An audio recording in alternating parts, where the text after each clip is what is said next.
नमस्कार। हमने डिस्कस किया था यस्टरडे मिडिवल इंडिया की स्टार्टिंग, ठीक है।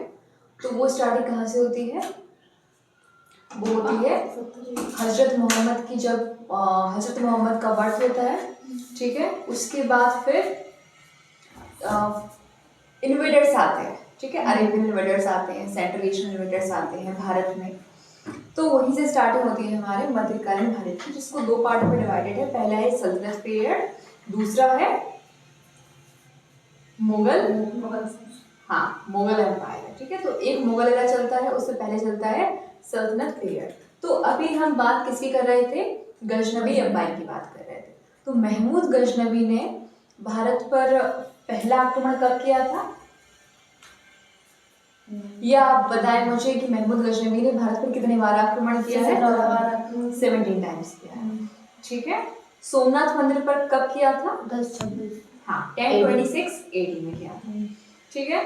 अब हम महमूद गजनवी का जो एम्पायर था गजनी में, हम उसकी बात कर रहे हैं कि उसके दरबार में, उसके कोर्ट में कौन कौन से पोएट्स, ऑथर्स, राइटर्स रहे होंगे, जिनके बारे में हम पढ़ के जानते हैं कि उस टाइम पर कौन उसके साथ में भारत आया था और उसने भारत के बारे में क्या क्या जानकारियां हमको दी हैं, ठीक है।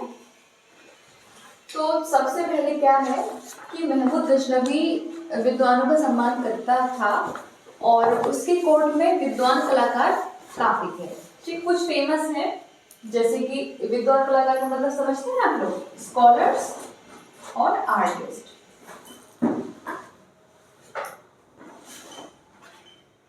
ध्यान रखिएगा, महमूद गजनवी कौन था? अरेबियन इन्वेडर, अरब आक्रमणकारी। ये सेंट्रल एशियन इन्वेडर नहीं था, ठीक है। आगे हम पढ़ेंगे मोहम्मद गौरी के बारे में, जो कहां से आया था? सेंट्रल एशिया से, ठीक है। तो ये कहां से आया है? अरब से। अरब आक्रमणकारी कौन है? महमूद गजनवी, ओके। तो इसके कोर्ट में, दरबार में एक उतवी नाम का विद्वान था, इतिहासकार था, ठीक है, उतवी। इतिहासकार ने दो उसके वर्क्स हैं, किताब उल हिंद यामिनी और तारीख ए यामिनी, ठीक है। ये क्वेश्चन आपसे पूछे जाते हैं, जो वर्क्स हैं उनके राइटर कौन है, या राइटर देकर उनके वर्क्स के बारे में पूछा जाता है। किताब उल यामिनी या तारीख ए यामिनी, ठीक है। फिर नेक्स्ट आते हैं हमारे फिरदौसी। फिरदौसी भी ऑथर है। इनका एक वर्क है शाहनामा, ठीक है। तो शाहनामा किसकी रचना है? तो ये भी क्वेश्चन आता है।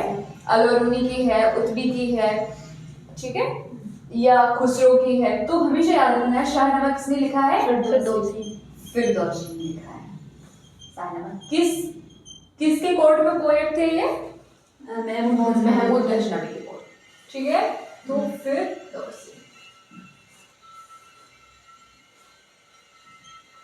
फिर नेक्स्ट है अलबरूनी। अलबरूनी से क्वेश्चंस बहुत आते हैं, ठीक है। तो याद रखिएगा, अलबरूनी महमूद गजनवी के साथ में भारत आया था, ठीक है। ये जो अलबरूनी है, इसके कौन कौन से वर्क्स हैं? किताब उल हिंद, तहकीक ए हिंद,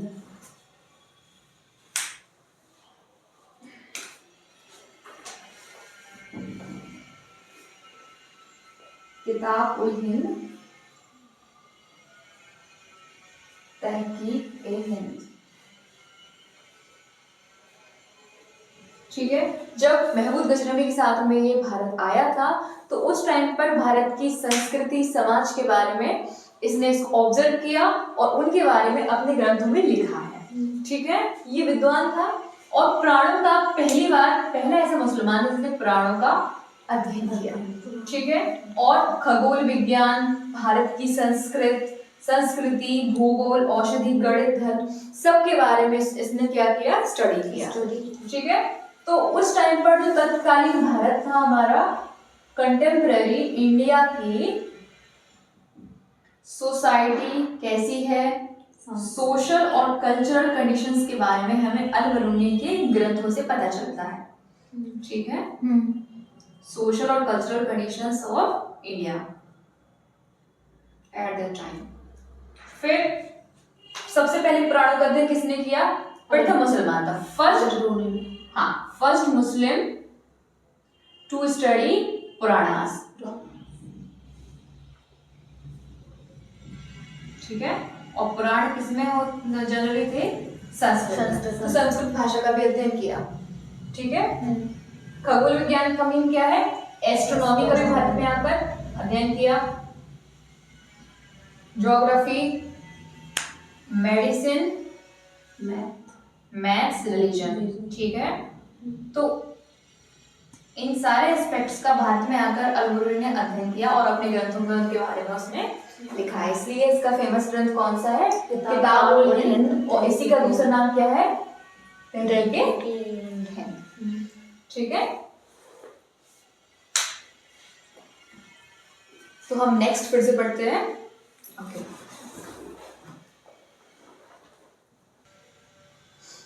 ओके, तो मैंने आपको बताया कि अल-बरूनी महमूद गजनबी के साथ में भारत आया था। ठीक है, ये क्वेश्चन आता है कि किस टाइम में आया था?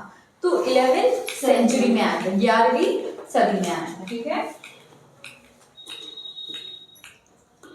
एक चीज याद रखिएगा, जितने भी पोएट्स, स्कॉलर्स किसी के दरबार में होते हैं, कोर्ट में होते हैं, तो वो कभी भी न्यूट्रल या कहें कहते हैं ना कि विदाउट एनी पार्शियलिटी, वो उस टाइम में अपने राइटिंग्स नहीं लिखते हैं। जैसे कि फॉर एग्जाम्पल महमूद गजनबी है। ठीक है, यहाँ पर एक किंग है और इनके जितने भी पोएट्स और राइटर्स हैं तो इनकी ही मोस्टली तारीफें लिखेंगे। वो कभी ऐसी कोई इवेंट नहीं लिखेंगे जिसमें उन्होंने कुछ गलत किया हो या अनफेयर किया हो। ठीक है, तो हर चीज को वो जस्टिफाई करेंगे अपनी राइटिंग से। क्यों करेंगे? क्योंकि भाई इनको जो कोर्ट में है, किसके कोर्ट में है? किंग के कोर्ट में। पावर सुप्रीम किसके पास है? किंग के पास है। उन्हें निकाल भी सकते हैं, किलिंग्स भी हो सकती हैं। इसीलिए उस डर में भी, और एक यही मान लीजिए कि, और दूसरा ये है कि अपने राजा की अगर उनके बारे में कुछ गलत बोलेंगे तो हमारे साथ कुछ भी हो सकता है। ठीक है, तो कुछ मेंटलिटी भी होती है और कुछ लोग अगर लिखना चाहे भी वो बात कि सही बात लिखना चाहे तो वो नहीं लिख पाते थे। तो एक क्वेश्चन आया था आपका कि महमूद गजनबी के कोर्ट में जितने भी पोएट्स, राइटर्स थे, सिर्फ इन्हीं के कोर्ट में नहीं, किसी का भी दरबार हो तो अपने राजा की प्रशंसा को लिखेंगे। तो क्या इसकी राइटिंग, अल-बरूनी की राइटिंग सेकुलर है? जैसे कि उन्होंने किताब-उल-हिंद, तहरीक-ए-हिंद और भारत की संस्कृत, खगोल विज्ञान, भूगोल, औषधि, पुराणों का अध्ययन किया है। ठीक है, तो क्या इन्होंने सब सेकुलरली अपने ग्रंथों में लिखा है? तो उसका आंसर है नो। क्यों? क्योंकि अल-बरूनी कोर्ट पोएट और स्कॉलर था किसका? महमूद गजनबी का। अगर ये महमूद गजनबी के रेंज से बाहर होते, इनके कोर्ट से बाहर होते और उनकी इनफैक्ट रेंज से ही बाहर होते, तो माना जा सकता था कि इनकी जो राइटिंग्स हैं उन पर बिल्कुल भरोसा हम कर सकते हैं। ठीक है, इसीलिए हमेशा याद रखिएगा वो पार्शियलिटी में ही लिखते हैं राइटिंग्स, अपने किंग्स की प्रशंसा ही करते हैं। ठीक है, तो ये आपका थोड़ा सा कॉन्सेप्चुअल है बट आपको हमेशा याद रखना है। ओके ओके,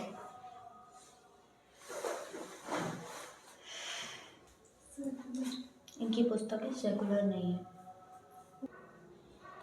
ठीक है, अब हम बात करते हैं कॉइन्स की। तो महमूद गजनबी ने जो कॉइन्स चलाए थे, ओके, तो अब हम बात करने वाले हैं कि महमूद गजनबी ने कॉइन्स चलाए थे। ठीक है, कॉइन्स मतलब सिक्के। कौन से कॉइन्स चलाए थे? सिल्वर कॉइन्स, चांदी के सिक्के चलाए थे। कहाँ चलाए थे? गजनी में। ठीक है, जहाँ पर उसका क्या था? रूल था। ठीक है, उसने कभी ये नहीं सोचा था कि हम भारत में जाके शासन करेंगे, क्योंकि उसका एक ही ऑब्जेक्टिव था कि भारत के धन को लूटना और अपने गजनी में वापस लेके यहीं पर रूल करना। तो मैं आपको बता रही हूँ कि चांदी के सिक्के चलाए थे। ठीक है, ध्यान रखना है, सिल्वर कॉइन्स। इस पर क्या था? संस्कृत मुद्रा लेख। Introduced silver coins with Sanskrit legend.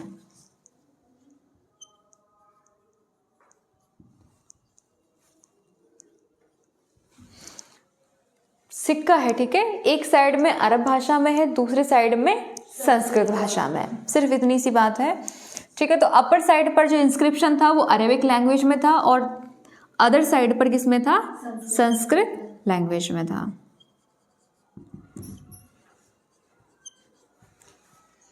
ठीक है, तो इसके मेन पॉइंट्स मैंने आपको बताए हैं कि महमूद गजनबी के पीरियड में कौन कौन से कोर्ट पोएट्स थे, उत्बी, अलबरूनी, फिरदौसी और एक और है,